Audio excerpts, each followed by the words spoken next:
Assalamualaikum warahmatullahi wabarakatuh. Halo, kami dari kelas 12 IPA 2 bersama rekan Saya Naula Harunisa. saya Adifa Raisa Nabila. Saya Syarifah Alisa Syarazade. Saya Azalia Zarani Harahap. Saya Jessica Permata Khalijah. Di video kali ini kita akan bahas tentang persamaan dan perbedaan dari pemilu di tahun 1995 dan pemilu di 2019. Nah, selain itu kita juga mau bahas tentang harapan-harapan kita di pemilu yang akan datang, yaitu pada bulan Februari di tahun 2024. Yeay! Kita akan bahas mengenai dua pemilu, yaitu pemilu 1955 dan pemilu 2019. Pemilu 1955 merupakan pemilu pertama di Indonesia loh, dan pemilu ini sering dikatakan sebagai pemilu paling demokratis di Indonesia, meskipun pada saat itu diadakan saat keamanan negara belum kondusif karena terjadinya berbagai pemberontakan. Dan pemilu ini diadakan untuk memilih anggota DPR dan anggota konstituante. Yang kedua, pemilu 2019 merupakan pemilu paling terbaru di Indonesia sebelum nanti akan diadakan kembali pada bulan Februari tahun 2024. Dan pemilu 2019 diadakan untuk memilih presiden, wakil presiden, anggota DPR, anggota DPRD, dan anggota DPD di Indonesia. Yang pertama dari kondisi negara tersebut. Pada tahun 1955, keamanan negara belum kondusif dan ekonominya masih lemah. Beberapa daerah dirundung kekacauan oleh DI atau TII, khususnya pemimpin Kartosuwirjo. Sedangkan pada tahun 2019, kondisi keamanan sudah lebih jauh kondusif dan juga ekonominya lebih baik. Tidak ada pemberontakan meskipun ada beberapa gejolak antar dua pendukung paslon capres dan juga cawapres. Lanjut yang kedua itu dari segi pemilihnya. Pada pemilu 1955, semua orang yang memiliki kewarganegaraan Indonesia berhak memilih, termasuk anggota Angkatan Bersenjata atau ABRI dan anggota kepolisian. Namun, pada tahun 2019 berbeda nih, anggota TNI dan anggota kepolisian tidak boleh ikut serta untuk memberikan hak suaranya dalam pemilu. Perbedaan yang ketiga pada pelaksanaan pemilu. Pada tahun 1955, pemilu itu dilaksanakan 2 hari dalam 2 tahap yang berbeda loh. Pemilu pertama itu diselenggarakan 29 September untuk memilih DPR, pemilu kedua dilaksanakan 15 Desember untuk memilih anggota Dewan Konstituante, sedangkan pemilu 2019 dilaksanakan dalam 1 hari yang sama. Pemilihan presiden, wakil presiden, dan anggota legislatif yaitu DPR, DPRD, dan juga DPD dilaksanakan serentak pada 1 hari yang sama, yaitu 17 April 2019. Perbedaan yang keempat terdapat pada lembaga penyelenggara pemilu. Pada tahun 1955, pemilu diselenggarakan oleh Panitia Pemilihan Indonesia, sedangkan pada tahun 2019 diselenggarakan oleh Komisi Pemilihan Umum. Lanjut pada perbedaan kelima, yaitu pada tujuan pemilunya. Nah, pada tahun 1995, tujuannya belum untuk menentukan presiden ataupun wakil presiden, namun tujuannya untuk memilih anggota DPR dan anggota Dewan Konstituante. Sedangkan pada tahun 2019, tujuannya itu untuk memilih presiden dan wakil presiden, serta memilih anggota Dewan Legislatif, yaitu anggota DPR, DPRD, dan juga DPD. Selanjutnya yang keenam, perbedaan terdapat pada sistem yang dipakai.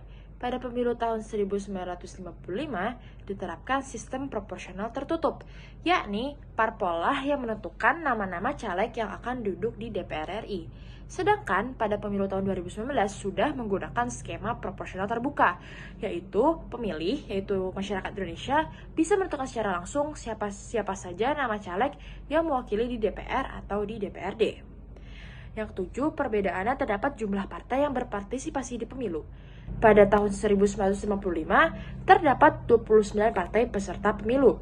Sedangkan pada 2019 terdapat 14 partai peserta pemilu. Yang kedelapan, perbedaannya terletak pada jumlah kursi yang diperebutkan. Pada pemilu 1955, diperebutkan 260 kursi DPR, 520 kursi Dewan Konstituante, serta 14 wakil golongan minoritas yang diangkat pemerintah. Sedangkan pada pemilu 2019 diperebutkan 575 kursi DPR, 19.817 kursi DPRD provinsi dan kabupaten kota, serta 136 kursi anggota DPD dengan rincian 4 orang per provinsi.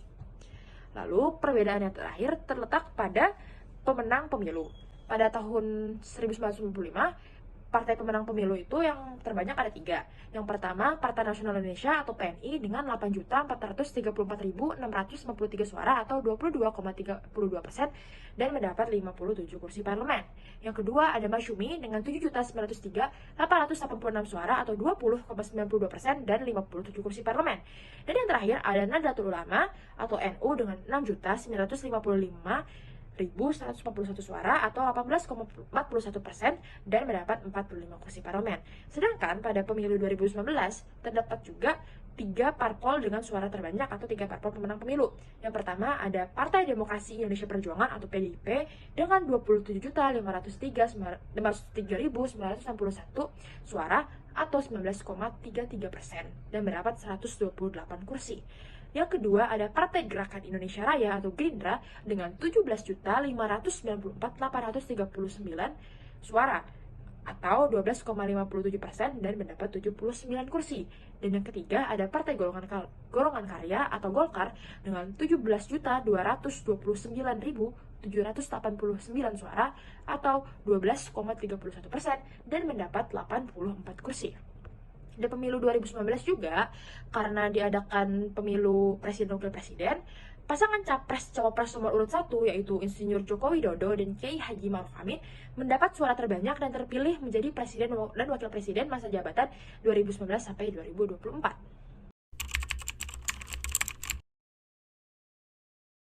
Persamaan yang pertama itu pada tahun 2019 dan juga tahun 1955 sama-sama melibatkan rakyat yang menjadi pemilih dalam pemilu. Persamaan yang kedua itu pada tahun 1955 menggunakan sistem kombinasi di antara distrik dan juga perwakilan berimbang.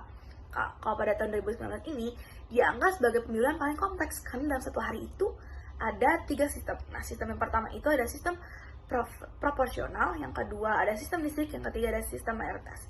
Kesimpulannya, kedua tahun ini itu sama-sama menggunakan sistem distrik dalam prosesnya.